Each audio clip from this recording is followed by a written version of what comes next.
फिल्में और पूरा हिंदुस्तान जिसका दीवाना हो गया। इश्क विश्क की चुलबुली पायल, मैं हूं ना की टॉमबॉय संजना और विवाह की भोली भाली पूनम। जिस सादगी पर लेजेंडरी पेंटर एम.एफ. हुसैन भी फिदा हो गए, जिसके लिए दुनिया भर से रिश्ते की लाइन लग गई, वो नेशनल क्रश अचानक गायब कैसे हो गई। लोग कहते हैं उसकी नो इंटीमेट सीन पॉलिसी ने उसका कैरियर डुबो दिया, लेकिन क्या सच इतना सीधा था या फिर पर्दे के पीछे की कहानी कुछ और ही थी। एक ऐसी कहानी जहां टैलेंट पर डर्टी पॉलिटिक्स भारी पड़ गई। आज हम खोलेंगे अमृता राव की जिंदगी की वो परतें जिस पर सालों से धूल जमी है। सेट पर गूंजा वो थप्पड़, एक सुपरस्टार की जानलेवा जलन और बॉलीवुड की गंदी पॉलिटिक्स। सीट बेल्ट बांध लीजिए क्योंकि यह कहानी आपको चौंका देगी। इनिशियली अमृता का ग्राफ किसी रॉकेट की तरह ऊपर गया। एक कैडबरी के ऐड ने उन्हें नोटिस करवाया और कैन घोष ने उन्हें शाहिद कपूर के ऑपोजिट इश्क विश्क में लॉन्च कर दिया। रातों रात वो स्टार बन गईं। फिर आई फराह खान की मैं हूं ना। शाहरुख खान जैसे सुपरस्टार के सामने भी अमृता अपनी छाप छोड़ गईं। लेकिन 2006 में विवाह ने तो इतिहास ही रच दिया। सूरज बड़जात्या ने उन्हें माधुरी दीक्षित के बाद आदर्श भारतीय नारी का चेहरा बना दिया। हर कोई अमृता जैसी बेटी या अमृता जैसी बहू चाहता था। वो बॉलीवुड की अगली नंबर 1 बनने के लिए तैयार थीं, लेकिन उन्हें नहीं पता था कि ऊंचाई पर हवाएं कितनी तेज चलती हैं। जब आप तेजी से ऊपर चढ़ते हैं तो कई लोगों की आंखों में खटकने से लगते हैं। अमृता के साथ भी कुछ ऐसा ही हुआ। उनके करियर में 2 ऐसे तूफान आए जिन्होंने सब कुछ हिला कर रख दिया। साल था 2006। फिल्म थी प्यारे मोहन। सेट पर माहौल गर्म था। रिपोर्टर्स के मुताबिक ईशा देओल, जो कि धर्मेंद्र और हेमा मालिनी की सुपुत्री हैं, वे सेट पर अक्सर अपना रोब झाड़ती थीं और लोगों को बुली भी करती थीं। अमृता राव, जो अपनी प्रोफेशनल इमेज के लिए जानी जाती हैं, इस बदतमीजी से तंग आ चुकी थीं। एक दिन अमृता एक क्रू मेंबर के साथ अपनी भड़ास निकाल ही रही थी कि ईशा ने ये सब कुछ सुन लिया। फिर जो हुआ उसने पूरी इंडस्ट्री को सन्न कर दिया। सबके सामने ईशा देओल ने अमृता राव को एक जोरदार तमाचा जड़ दिया। जरा सोचिए, एक लीड एक्ट्रेस दूसरी लीड एक्ट्रेस पर हाथ उठा दे। सेट पर सन्नाटा सा छा गया। बाद में ईशा ने मीडिया में आकर कहा कि उन्हें कोई पछतावा नहीं है और उन्होंने ये अपनी सेल्फ रिस्पेक्ट के लिए किया। लेकिन सवाल यह था कि क्या इंडस्ट्री ने अमृता का साथ दिया? जवाब था खामोशी।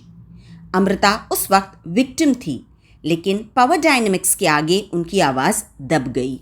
लेकिन थप्पड़ तो सिर्फ एक झांकी थी, असली पिक्चर अभी बाकी थी। अमृता के कैरियर का सबसे बड़ा रोड़ा बनी बॉलीवुड की बेबो करीना कपूर।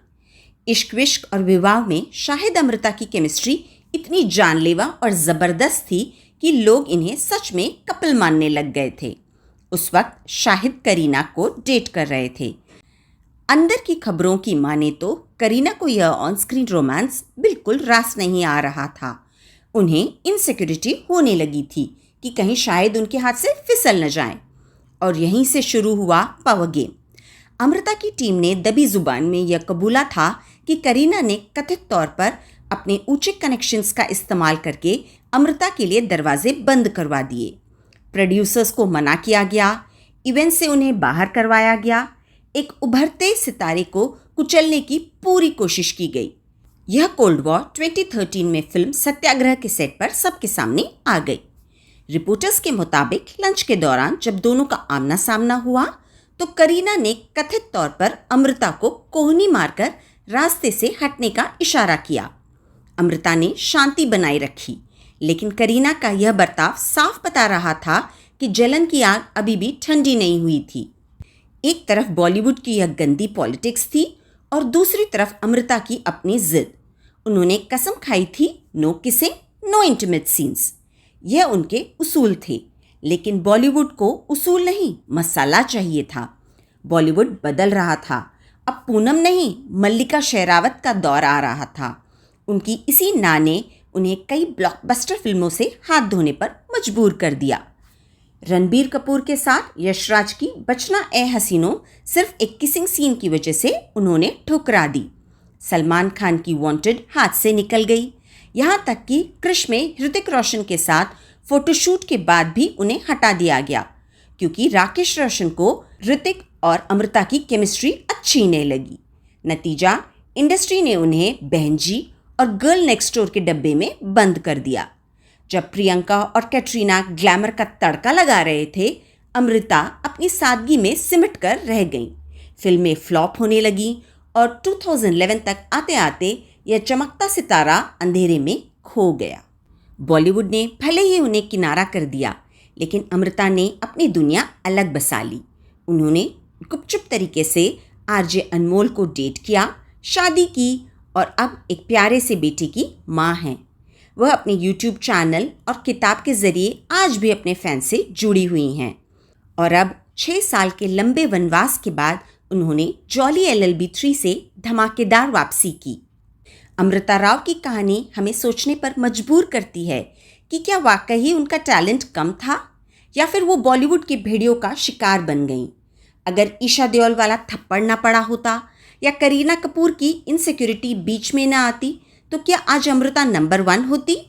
इस पर आपकी क्या राय है? क्या बॉलीवुड में शरीफ रहना एक गुनाह है? अगर आपको ये वीडियो पसंद आए तो लाइक, शेयर और कमेंट ज़रूर करिएगा और चैनल को सब्सक्राइब करना ना भूलें।